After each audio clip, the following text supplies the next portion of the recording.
I suspected my wife was planning a divorce, so I moved my assets. 2 weeks later, she filed, then backtracked when her plan backfired. Hello, everyone. Before we dive into today's story, I need your help. We've noticed that the channel is losing traction, and subscribing is one of the best ways you can support us. It's quick, free, and allows us to continue bringing you great content. Your support means everything. Let's keep this channel growing together. Thank you very much. Now let's begin the video. I've been skimming through the posts here for a while, believing I'd never have my own tale to tell. However, life has a way of shocking you, and I've been carrying this burden for months. I need to let it out. Let me be clear. I've never been the sort to jump to conclusions or assume the worst. My wife, let's call her M, and I had been together for 6 years and married for 4. Things were solid, or so I thought. We experienced the typical ups and downs, but nothing that made me think, oh, there's a problem here. In reality, throughout the majority of our relationship, we were that couple, completely committed. We laughed at stupid inside jokes, argued for hours about which movie to watch, and had a dynamic that just clicked. She'd organize elaborate date nights, and I'd treat her to her favorite takeout after a long day. It felt effortless, as if we had figured out the whole love thing. That's why what occurred next struck me like a ton of bricks. Around 6 months ago, things began to alter. At first, it was minor details, things you'd likely miss if you weren't paying attention. She began carrying her phone everywhere, even when she was only going to the kitchen or folding clothes.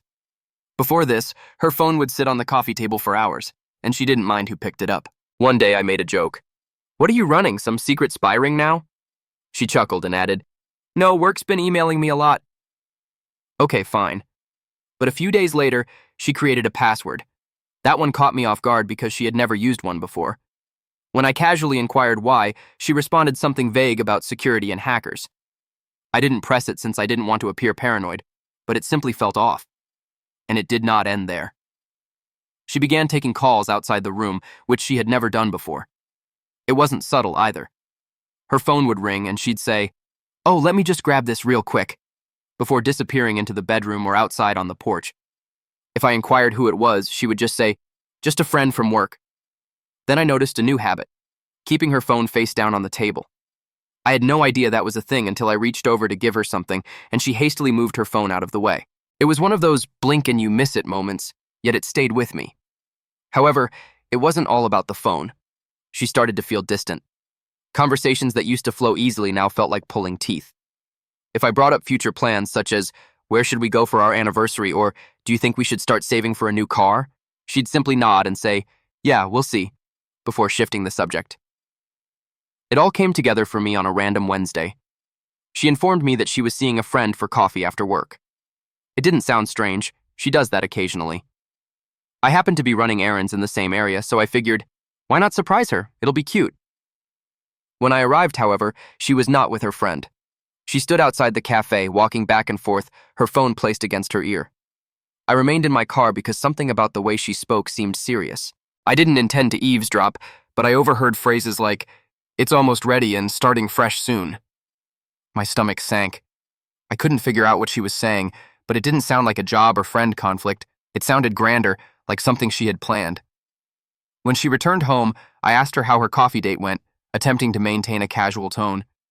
She told me a complete narrative about her friend complaining about her boyfriend. It was such an unexpected comment that I just gazed at her for a second. "What do you mean?" I inquired. She shrugged. "I just think we should have everything in one place, you know? Like all our account info, passwords, documents, that kind of thing, just in case of emergency." I wasn't sure what to say. This was something we'd never discussed before, and the timing seemed strange given everything else I'd noticed. "What kind of emergencies?" I inquired, attempting to keep my tone casual. She shrugged again. "It's just smart, isn't it? What if something happens to one of us, or what if we need to make a big financial decision quickly?" Her argument made sense on the surface, but something about the way she expressed it made me nervous. It was too rehearsed and polished, as if she had been waiting for the appropriate time to bring it up. I nodded and murmured something like, "Yeah, I guess that's a good idea." But alarms were ringing within. Why now? Why were we suddenly concerned about arranging our finances when we'd always kept them separate and loose? That night, my mind kept reliving her words, attempting to figure out what it meant. Was this just typical adult behavior? And was I reading too much into it? But then I remembered the phone calls, the talk I overheard in the cafe, and how distant she'd been recently. It all began to add up, and I did not like the image it was painting. Until then, I had done nothing about it. A few days later, she mentioned it again. We were in the kitchen. I was making a sandwich, and she was looking through her phone when she remarked, "Have you thought more about organizing the bank stuff? Like, do you know where all the account details are?" I lowered the knife and turned to face her. "Okay, what's going on?" I inquired, attempting to keep my tone light but firm. "You've been bringing up the finances a lot lately. Is there something we need to talk about?" She finally looked up from her phone, astonished that I had pressed her on it. "No, nothing's wrong," she responded hastily, making me giggle. "I just think it's important, that's all. You know, for emergencies." "Emergencies like what?" I asked. She shrugged, her expression unreadable. "I don't know, just life stuff. It's not a big deal, I promise. I just think it's something we should get on top of." Her response seemed ambiguous, too vague. I nodded and let it go, but the way she avoided providing a direct answer made me even more suspicious. It didn't seem like a casual suggestion anymore. It felt like she was concealing something, but I had no idea what it was. So the next day, while she was at work, I decided to look into our finances. I opened our joint account online and discovered something unexpected. Over the last month, a few tiny moves had taken place. Nothing large, but small quantities that did not appear to have a clear purpose. They were not designated for bills, groceries, or anything similar. I didn't want to jump to conclusions, but it appeared that she had been withdrawing money from the account for some reason, which I couldn't figure out. I considered addressing her, but something told me to wait. If I was wrong, I'd look ridiculous, and if I was correct, I had to be careful. It was eating at me, so I contacted someone I trusted, an old college friend who also happens to be a lawyer. I told him what I'd discovered, while trying not to sound like a conspiracy theorist. "Look," he remarked after I'd explained everything, "I'm not saying something is absolutely going on, but you're not insane for wanting to be ready. If you're concerned about protecting your assets, now is the moment to do so. Better safe than sorry." He walked me through what I could do. Simple procedures to ensure my finances were protected if something happened. I'll admit that taking such drastic action felt out of the ordinary. It felt like I was preparing for something dreadful, even though I wasn't sure what was wrong. But the more I considered it, the more it made sense. If she was really up to something, and I was beginning to suspect she was, I needed to defend myself. It was not an easy decision to make. However, this wasn't just about money or assets. It was about the life we had created together. I kept replaying images in my head. Our wedding day, the late-night conversations about our dreams, and the weird little jokes we shared. How did we arrive here? Is this what our marriage had come to? The prospect of taking these measures felt like conceding defeat, as if I was officially abandoning the trust we previously shared. That evening, while she was out, I sat at my desk and took out my laptop. My hand shook as I opened the computer and began browsing through everything: bank accounts, investment accounts, and the property deed. Each paper I studied felt like a betrayal, but a persistent voice in my head reminded me that this was about survival, not sabotage. I didn't mean to hurt her. I couldn't get rid of the idea that if I didn't act now, I'd regret it later. I compiled a list of everything I could transfer and how to do it without raising suspicion. As I typed, I felt a crushing weight settle against my chest. I had entirely trusted her for years, and now here I was, playing defense against the person I thought would always have my back. Then I called my mother and explained why I needed her help, but not in detail. "I need you to hold on to some things for me for a while. It's nothing bad, just something I need to do to protect myself, just in case." She was silent for a minute, likely trying to figure out what I wasn't saying. "Are you okay?" Her voice was filled with anxiety. "Yeah," I lied. "It's just a precaution. Nothing to worry about." She didn't press me, but I could hear the pause in her voice when she responded, "Of course, sweetheart. Whatever you need." I hung up the phone with an odd mix of relief and shame. I despised engaging her in this mess, but knowing she had my back provided some steadiness in an otherwise chaotic environment. By the time Em arrived home, I had already begun the process. I moved the majority of my assets, our cash, investments, and even the house, to my mother's name. I kept enough in our joint account to keep up appearances, but the rest was locked down. She didn't notice anything. She walked in, kissed my cheek, and asked if I wanted to watch a movie. I appeared okay, but inside, I was a wreck. Part of me felt awful, as if I had betrayed her trust. But another part of me felt relieved, as if I was finally gaining control of a situation that had spiraled out of my control. Over the next 3 days, I tried to maintain a normal routine. I didn't want to let her know that anything had changed. She appeared satisfied, even unusually cheery at times. However, rather than putting me at ease, it increased my suspicion. If she was plotting something, she did an excellent job of concealing it. What stood out, however, was that she never brought up the finances again, not even after I questioned her the last time. It was as if the subject had evaporated from her memory. At first, I believed I had overreacted, and she dismissed the subject since it wasn't relevant. But the more I thought about it, the more I realized she was avoiding it, almost as if she was afraid to bring it up again after I pressed her. I noticed her staring at me a few times, as if she was assessing my mood or contemplating whether to say something.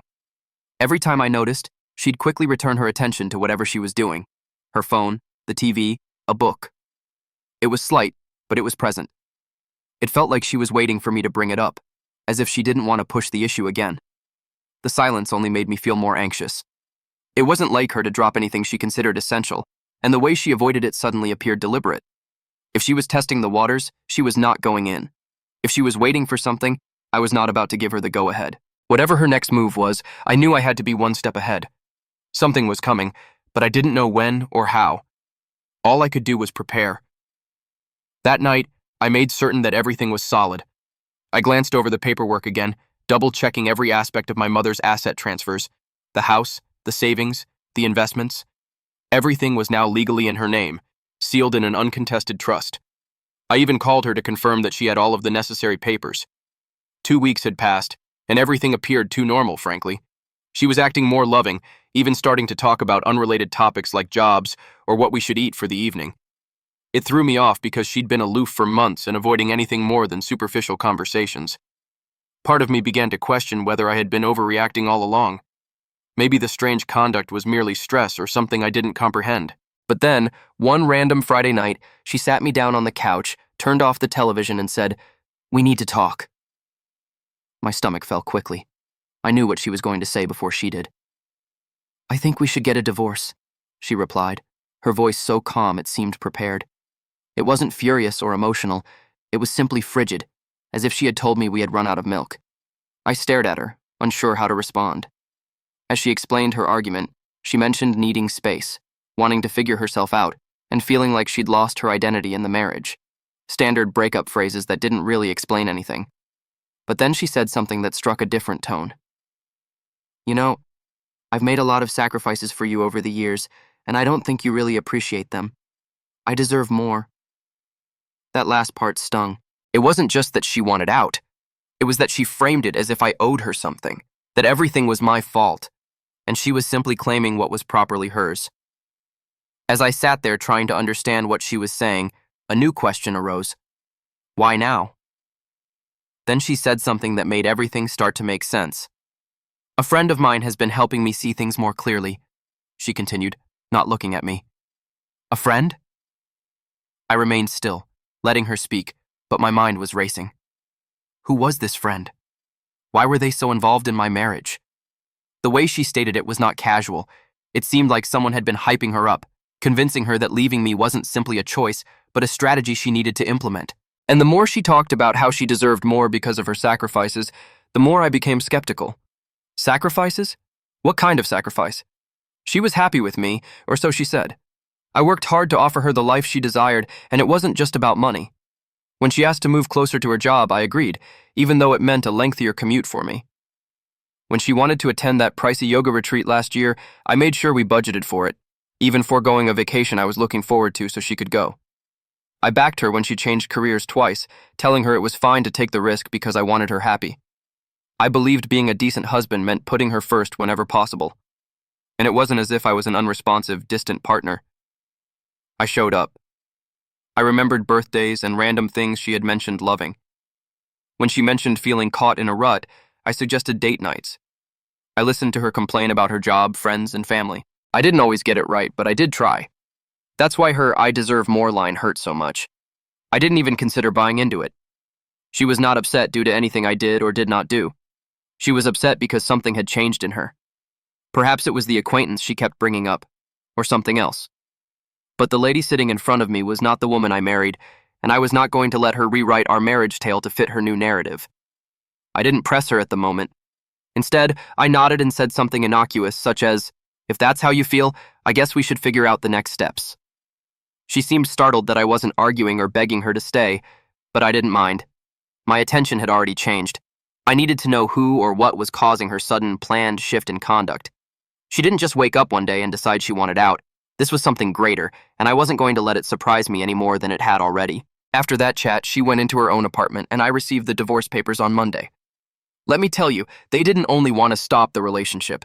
They were planning to take everything. Half the house, my savings, my assets, and the car. She wanted it all, plus some ambiguous spousal support clauses that made little sense given her high salary. It seemed as if she was expecting me to give her all I had worked for. At first, I assumed she was just being vengeful, but the way she articulated her demands, so specific and aggressive, reassured me that she had someone guiding her through this. So I started digging. I couldn't just ask her who she'd been talking to, so I had to be clever. I began with her social media. She hadn't blocked me, and even though she didn't post frequently, I searched through her tagged photographs and comments, looking for someone new. That's when I discovered the pattern. Jake repeatedly liked and commented on her posts. Nothing obscene, but enough to make me pause. I clicked on his profile, which was public. At first glance, he didn't appear to be much more than a 30-year-old marketing professional. But as I scrolled down, I spotted something unusual. He posted a photo at the same cafe I'd seen her at weeks before, on the same day I overheard her discussing starting fresh. My gut churned. As I continued scrolling, more subtle signals emerged. A comment on one of her pictures that read, "You've got this," as well as a selfie he'd taken from what appeared to be her new residence. None of it was substantial evidence, but it was enough to raise my suspicion. I wasn't sure what to do with this information, but I knew I couldn't just sit there and wait for solutions to come my way. Her statement of a friend who helped her get through things remained with me, and I wanted to know who it was. I decided to contact one of our mutual acquaintances, Lisa. She and my wife had been friends for years, so she knew what was going on. I kept the conversation light at first, asking if she'd lately spoken with my wife or if anything seemed strange. Lisa reacted swiftly, saying she had no idea about the friend or any suggestions. I asked a few more probing questions, but she cut the conversation off defensively, claiming she couldn't help me. The entire situation felt rushed, as if she was trying to avoid becoming involved. Not willing to give up, I called another friend, Emily. I followed the same pattern, stating that I was simply trying to make sense of things. She was apprehensive at first, responding vaguely to my questions. When I pressed her more, she quickly ended the call, leaving me even more skeptical than before. I sat there, frustrated, trying to figure out my next move. Then, to my astonishment, Emily called back. She told me she needed to make sure what she said didn't come back to her. I assured her it wouldn't, and after a long pause, she revealed what she knew. Apparently, my wife had been spending a lot of time with someone named Jake, whom she had met at work. Emily claimed she didn't know much else, but from what she'd heard, Jake was very active in the divorce advice my wife was receiving. Hearing that name felt like a puzzle piece fitting into place. It was evident that this was more than just her need for space or to find herself. Someone else was in the picture, directing her decisions, and I was eager to discover why. I chose to confront it in my own manner.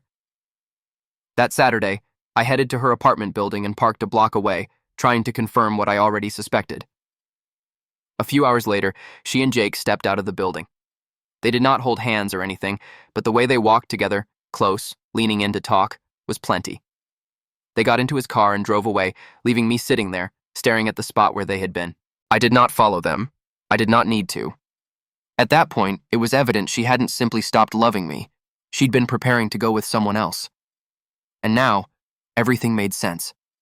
The unexpected distancing, the money questions, the forceful demands, and the divorce papers. She wasn't simply abandoning me. She was leaving me with nothing, and she was accompanied by someone at all times. I went home that night, my head racing with everything I'd learned. The betrayal burned, but what hurt the most was how premeditated everything was. She was using the divorce as a stepping stone to whatever life she was creating with Jake, but she had no idea what I had planned for her. The first mediation session felt strained from the time we stepped in. Her lawyer arrived with a binder so thick that it appeared they were bringing a case against a Fortune 500 firm. He began listing her demands as if they were entirely reasonable. Half the house, the money, my assets, the car, and even some gibberish about spousal support. I remained silent, seeming to listen, but I was waiting for my attorney to make his move. When it was finally our turn, he handed a stack of paperwork across the table and said, "Before we proceed, I think it's important for everyone to review these." Her lawyer took the papers and skimmed through them. His confident posture changed fast as he flipped through the pages, his brow furrowing harder with each one. "What is this?" he inquired, gazing at my lawyer. "These documents show the transfer of all major assets into a trust under my client's mother's name," my lawyer said calmly. "The transfers were completed several weeks before the divorce filing, and the trust is fully legal and irrevocable." The room became utterly silent. Her lawyer looked at her, confused and frustrated. "You didn't mention this," he stated flatly. She snatched the papers from his hands and flipped through them, her face flushing. "This can't be real," she said, staring at the notarized signatures and dates. Then she turned to me, her countenance changing from incredulity to rage. "You planned this," she muttered, gazing at me as if I'd committed a heinous crime. "You knew I was going to file, and you set this up to screw me over." I did not respond. I just sat there and let her connect the dots on her own. Her lawyer, apparently agitated, requested my counsel to elaborate. So he did. Slowly, deliberately, and with every piece of evidence necessary to make the transfers irrefutable. The dates aligned exactly, indicating that I had transferred everything well before she filed. The signatures were duly notarized, and the document was solid. There was nothing they could do to challenge it. She was furious. "You're unbelievable," she said, leaning forward in her chair. "I can't believe you'd do something like this to me." I still did not say anything. What was there to say? This was not about me doing anything to her. This was to defend myself because she had made it apparent she was not going quietly. The conference finished with her lawyer saying something about needing to rethink their strategy, but everyone in the room knew they had no further moves to make. When we walked out of the building, she took me aside in the hallway, her expression a mix of rage and desperation. "This isn't over," she added, her tone low. "You're going to regret this." I just looked at her and said, "I already regret trusting you. That's the only regret I have." Things escalated faster than I had anticipated. Following the mediation session, she went into complete meltdown mode almost instantly. It began with the calls, endless calls. At first, she appeared calm, even remorseful, leaving voicemails that began, "I think we just need to talk," or, "I know this got messy, but we can fix it." When I did not answer, the tone changed. By the second day, her messages alternated between sobbing and screaming. One voicemail would be her lamenting about making a mistake and not wanting to lose what we had created together. Then she'd launch into a furious tirade, accusing me of being stingy and cruel, blaming me for everything that was wrong in her life. I ignored it all. My lawyer told me not to engage, and I honestly did not want to. I was finished playing her games, but she was not. When the calls and texts did not work, she began telling stories. Mutual friends informed me that she had been telling people that the divorce was a hoax and that it was all part of a larger farce. A prank. Who would believe that? The flaws in her story quickly became apparent. Friends began to ask questions like, "If it was a prank, why did you file actual legal paperwork?" Or, "Why hire a lawyer and make such specific demands if it wasn't serious?" When others didn't buy the prank angle, she doubled down, saying it was a test of our relationship strength. She painted herself as the victim, claiming my reaction had hurt and betrayed her, that I had gone too far and broken our marriage's trust. Some people believed her for a moment. Even her brother lashed out at me. "You should have just talked it out instead of being so drastic." But the truth always finds its way out. And it did, thanks to Matt, a mutual friend. He showed me text messages between her and Jake, obtained through a concerned acquaintance of theirs. In those texts, she and Jake openly discussed how to secure her future, which was just code for draining me dry. "Once the settlement's done, we'll have everything we need," she wrote. "Don't back down," Jake replied. "Make him feel guilty if you have to. He owes you." Reading those words was like ice in my veins. This wasn't a misunderstanding, it was a scheme. Once those texts circulated, her credibility collapsed. Friends who had defended her began to cut ties. Even her family distanced themselves. By the time the divorce was finalized, her lawyer quietly dropped her extravagant demands. She walked away with nothing but her personal belongings. Jake disappeared the moment things got messy, just as opportunistic cowards always do. Her calls and texts became pitifully desperate. "Can we just talk, please? I'll do anything to fix this." But I never answered. It was far too late. Even her brother eventually called to apologize, admitting he had believed her lies. As for me, I kept the house, my savings, and something more valuable than both: peace of mind. With my mother's help, I started reclaiming the space as my own again. The betrayal hurt, but it also freed me. She is now just a closed chapter, and the rest of the story is mine to write. Thank you for watching. If you haven't subscribed yet, please do so and hit the notification bell to stay updated with more shocking real-life stories happening around you.